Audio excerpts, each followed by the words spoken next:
Assalamualaikum warahmatullahi wabarakatuh. Perkenalkan, nama saya Rozatul Yana dari Prodi Pendidikan Bahasa Indonesia. Baik, dalam video ini saya akan menjelaskan yang pertama tentang array, mean, median, dan modus. Yang kedua tentang kuartil, varian, dan simpangan baku. Yang ketiga tentang daftar distribusi frekuensi. Di sini saya akan menjelaskan bagaimana cara mencari ring atau rentang, mean atau rata-rata, median, dan modus. Baik, sebelumnya saya akan menjelaskan sedikit pengertian ring atau rentang. Ring atau rentang adalah nilai yang diperoleh dari data terbesar dikurangi data terkecil. Di sini sudah ada rumusnya. Ring sama dengan X maksimum dikurangi X min. Jadi X maksimum atau data terbesar pada soal ini adalah 9 dan X minnya atau data terkecil adalah 1.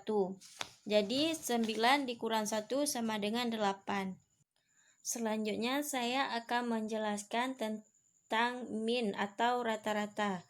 Min atau rata-rata adalah jumlah seluruh data dibagi banyaknya data. Nah, untuk mencari min, rumusnya adalah X bar sama dengan X1 tambah X2 tambah X3 tambah X seterusnya sampai dengan Xn. Terus dibagi dengan N atau jumlah data yang terdapat pada soal tersebut.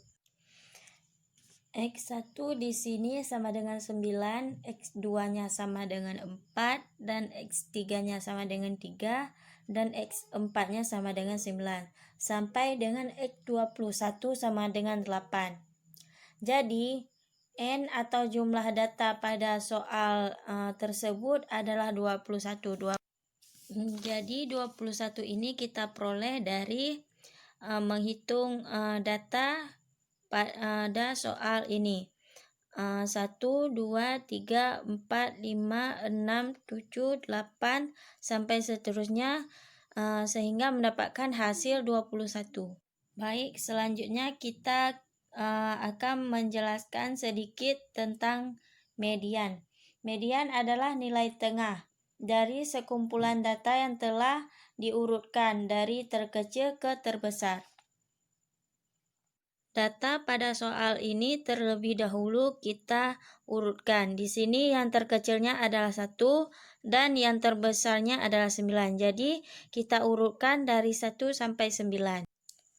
Setelah diurutkan seperti ini, baru kita bisa mengetahui di mana letak nilai tengahnya, yaitu dengan cara menghitung 1, 2, 3, 4, 5, 6, 7, 8, 9, 10. Di sebelah sini 10 dan di sebelah sini 10. Maka nilai tengahnya berada di 4 karena total jumlah data tadi yaitu 21. Kita lanjut ke modus atau mo. Mo adalah nilai data yang paling sering muncul atau nilai data yang frekuensinya paling banyak.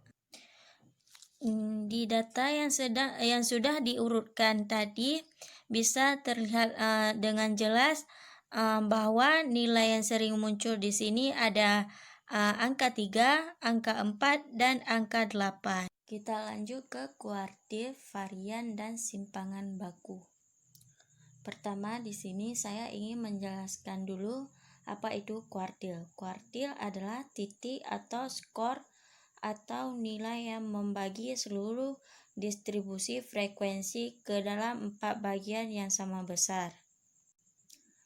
Jadi di sini kita menjumpai 3 jenis kuartil, yaitu kuartil pertama atau kuartil bawah, kuartil kedua atau kuartil tengah, dan kuartil ketiga atau kuartil atas. Baik, rumus kuartil untuk mempermudah kita dalam menghitung. K1 atau kuartil pertama rumusnya yaitu 1/4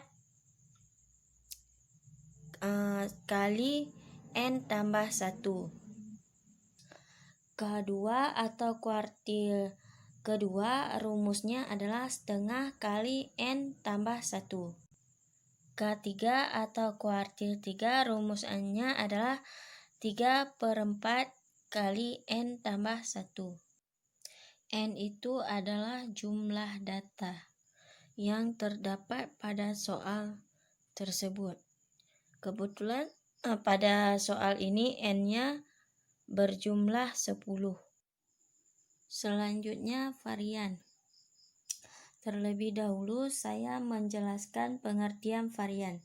Varian adalah indeks ukuran variabilitas yang melibatkan seluruh skor dalam kelompok, sehingga tidak hanya dipengaruhi oleh kedua skor yang berada di ujung penyebaran.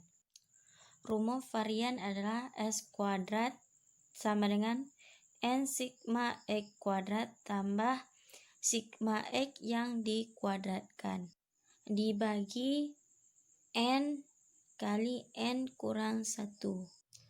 Perbedaan antara sigma X kuadrat dengan sigma X yang dikuadratkan adalah sigma X kuadrat berarti nilai X-nya dikuadratkan terlebih dahulu, baru kemudian dijumlahkan.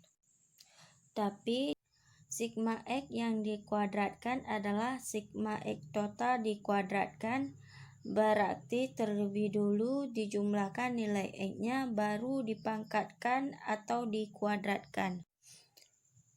S kuadrat disebut varian, N disebut dengan banyak data, dan X disebut dengan skor atau nilai. Langsung saja kita masukkan ke dalam tabel. X atau skor atau nilai. Di sini X-nya berdasarkan pada soal ini, X-nya ada 20, 35, 45, 50, 50, 45, 65, 60, 50, 50. Sigma X-nya adalah 470. 470 ini diperoleh dari 20 tambah 35 tambah 45 sampai seterusnya. X kuadrat ini diperoleh dari X kali X.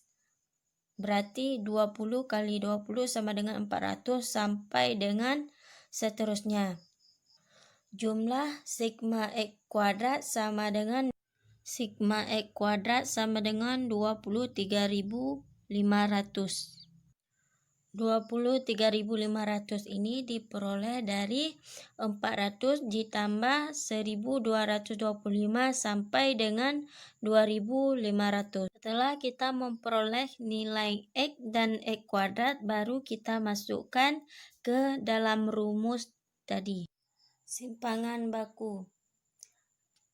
Terlebih dahulu saya jelaskan pengertian simpangan baku. Simpangan baku adalah akar kuadrat dari varian, sehingga dapat dihitung dengan rumus S sama dengan akar S kuadrat. Lanjut dengan daftar distribusi frekuensi. Di sini terlebih dahulu kita mencari data terbesar. Data terbesar pada tabel di sini adalah 90. Selanjutnya kita mencari data terkecil. Data terkecil pada tabel ini adalah 30. Selanjutnya kita mencari rentang. Rentang diperoleh dengan cara data terbesar dikurangi data terkecil, yaitu 90 kurang 30 sama dengan 60. Cara mencari banyak kelas sama dengan 1 tambah 3,3 log 15. 15 ini merupakan N pada soal tersebut. Jadi banyak kelasnya adalah 5. Selanjutnya panjang kelas. Panjang kelas dapat diperoleh dengan cara rentang dibagi banyak kelas. Berarti 60 dibagi dengan 4,63 sama dengan 12,95. Dibulatkan menjadi 13, berarti panjang kelasnya adalah 13. Langsung saja kita buatkan tabel. 5 ini disebut dengan banyak kelas, berarti banyak kelasnya 5. Rentang nilai ini diperoleh dari tabel pada soal. Panjang kelas dari 30 sampai 43 sama dengan 13. Mengapa 30 sampai dengan 43 harus 13? Karena sebelumnya panjang kelas di sini sudah kita cari terlebih dahulu, yaitu 13. Frekuensi ini kita peroleh dari mencari berapa banyak angka 30 sampai 43 pada tabel sebelumnya, dan 44 sampai dengan 50 ada berapa pada tabel ini, sampai dengan seterusnya. Selanjutnya kita jumlahkan 2 tambah 3 tambah 3 tambah 6 tambah 1, hasilnya 15. Jika tidak, dapat disimpulkan bahwa apabila hasil nilai akhirnya bukan 15, berarti terdapat kesalahan dalam mencarinya.